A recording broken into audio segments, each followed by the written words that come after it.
Donald Trump was once a part of some sick, twisted race to try to sleep with Princess Diana. But get this, the person he was competing with was Jeffrey Epstein. But get this, Diana reportedly said that Donald Trump was the one that gave her the creeps. One of the revelations in the book also is that Ghislaine was sleeping on and off with Andrew and sleeping on and off with Epstein, and Epstein got a great thrill from this. That is all according to some bombshell new reporting from Trump's own biographer, Michael Wolff. And I put together all the highlights for you coming up in this video, so drop a like and subscribe and stick around for the juicy details. But I just gotta say, I'm so glad that we're still getting bombshells about this, and this is why I think this story will never die, because Michael Wolff has been saying a lot about Trump recently. And sure, I do think he's kind of milking this for his own fame and clout or whatever, because, like, you were the guy's biographer, why didn't you just drop this all to begin with? But the interesting thing about Michael Wolff, even as Melania tries to sue Hunter Biden for just simply regurgitating things that Michael Wolff has already reported on, specifically the fact that Melania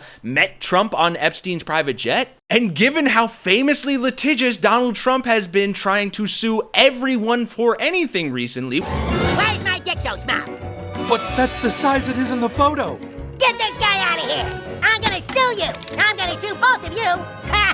You know who the one person who hasn't gotten sued yet is? Michael fucking Wolff. Why is this guy so untouchable if he is saying all of these insanely salacious things about Trump? Why has Trump not sued him? Think about that, and let's dive in, because this is incredible. Donald Trump is paddling like crazy under the surface to move the narrative on from Jeffrey Epstein. We know that he and Jeffrey Epstein were best friends. You've written about this. You interviewed Epstein at length after he invited you in to write a biography of him. But this book puts Epstein right back central with Donald Trump and with Andrew. And Andrew is this, they were kind of a three musketeers, and it's important to understand that both Epstein and Trump had a thing about the royal family, and it was actually perfectly natural. These two, Epstein and Trump, among everything else they were also inveterate social climbers. That's what they understood. They understood the power. Power comes from who you know. And not only power comes from who you know, but money comes from who you know. I mean, these guys, Epstein and Trump, are not exactly AAA businessmen. Right. Right. MAGA loves to forget that Donald Trump famously bankrupted casinos in both Atlantic City and Las Vegas, and then defrauded the federal government on his taxes for decades because his real estate empire was such a failure. But these two guys were consummate players in this, in the New York as a transactional place, but also in the grift. A lot of people who are social climbing and, in a very establishment fashion. These guys are not. These guys are outside of the establishment. They are both outsiders. Epstein is from Brooklyn. Trump is from Queens. There is nothing fundamentally respectable about either one of them. Which brings us to the unsurprisingly sleazy way both of these scumbags were literally and figuratively trying to get in the royal family. It's both Epstein and Trump. This is their grift. I mean, among the many grifts that they had, this is the royal family grift. And there was a point in which they had a competition, Trump and Epstein, who would be the first one to sleep with Princess Diana. This was and it was about the royal. I mean, they just understood what could you get from these people. Both Trump and Epstein, what can you get from somebody is the question you would always ask about anybody. Okay, so I just want to highlight that, ring fence that. Jeffrey Epstein and Donald Trump both wanted to sleep with Diana, and they were both sort of... It was a competition, yes, whether it was a... I knew Donald Trump had reached out to Diana because I think she wrote about that in one of her diaries. I didn't know Jeffrey Epstein had. Yeah, no, and Epstein got... I don't know if this is an official position, that when Diana would go to a function, charitable function, whatever, she could not be, there could not be an empty chair next to her. So Epstein had the job of when whoever was formally sitting next to Diana got up to go to the bathroom or whatever, then Epstein would be the guy who would then warm the chair. He was a chair warmer. Jeffrey Epstein was a chair warmer for Diana. I did not know that. Like one of those people that fills a seat filler at the Oscars, so there cannot be an empty seat when they sweep across the Oscar audience. I did not know that. Do we know what Diana thought of Jeffrey Epstein? We do not. Maybe you know. I don't know because I haven't heard that before. I knew that Donald Trump had pursued her, and I think she found it amusing.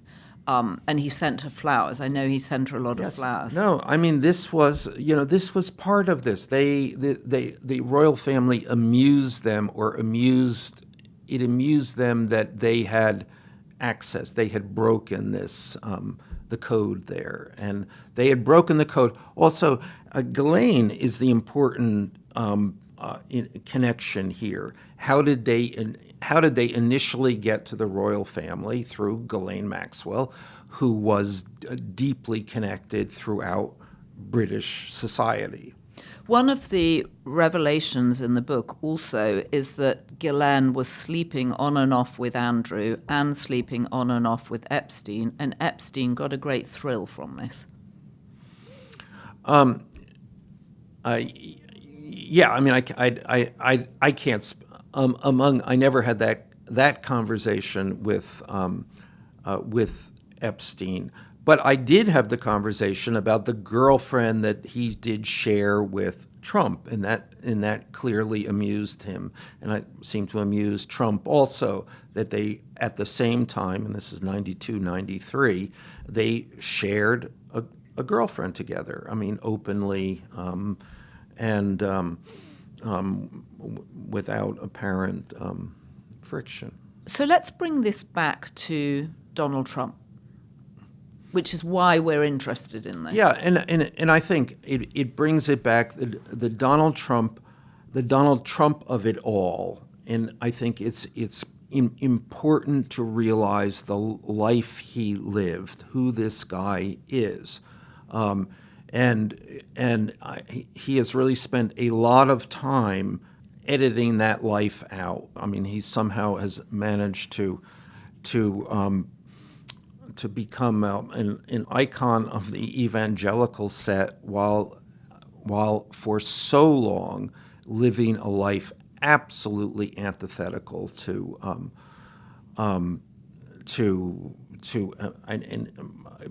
people who live in the context of church and religion. This is Donald Trump. It's extraordinary. But then also the fact that he was as close as he was to Jeffrey Epstein. Again, this is another detail which I think must come as quite a shock to the MAGA people who thought that everyone else in power was going to be implicated in their Jeffrey Epstein relationships, when it is Donald Trump again. And the MAGA god at one point, Elon Musk, also pointed this out to them when he was having his fit of pique with Trump after he'd left Doge. He tweeted out, "Trump is in the Epstein files." But it is, and that among the connections, Prince Andrew is a key connection to Donald Trump. They were, and essentially these two guys are conspiring. how do we get Prince Andrew to do what we want him to do, which is basically introduce us to people who will be of further help to us. And one of the things that, of course, Donald Trump is doing now is denying that he really had any relationship with Prince Andrew. And yet, as Andrew Loney, the author, points out, there is endless photographic evidence. They're playing golf together. They're hanging out together. Yeah, no. I mean, and he is doing the same, of course, with Epstein. The issue on Andrew and why he has to deny that is that it ties him further to Epstein. So this is at this moment, again, in the Trump presidency, this is the Epstein moment. Will he get out from under this, or will more and more connections tie him to Epstein and the life they lived together? Frankly, a fantastic, if terrifying question to end on, because I, as I know many of you, hope to hell that this will bring Donald Trump down, but I genuinely don't know if it will. So let me know all of your thoughts in the comments. Do you think this will eventually erupt on him and lead to something irreparable that he cannot come back from? Or do you think this man is just Kevlar and MAGA will forget about it as they have his myriad other scandals, human rights violations, assault allegations, convictions, and the like? But regardless of that, I can tell you who will not forget and who will not stop talking about this issue, especially when we get more and more bombshell revelations